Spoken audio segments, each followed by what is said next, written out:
Let's do composition. No, let's not write an essay.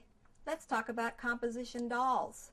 Composition dolls is what they say they were made of. That's composition material. And these were made in the 40s. And they're pretty common. A lot of these composition dolls don't really have any markings. They don't have any names like Sissy or Missy or Bambi. They're just composition dolls. Okay? So what you need to look for on a composition doll primarily is that the composition is in good condition and that everything is clear and no cracks. They call it crazing when things start cracking. I wonder, this little lady has some cracks. She's just cracking up basically.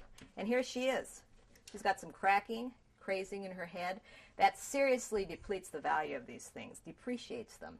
These dolls are worth about probably $60, $70 retail. If they were in mint condition, which she isn't, but she kind of is, maybe a little more. But as soon as you see some crazing in these dolls where you start to see that little blistering or cracking, or if we're missing a couple of fingers, oh my goodness, I hate it when that happens. When you're missing a few fingers or when you have some cracks in your legs, you want to say, no, be careful about condition.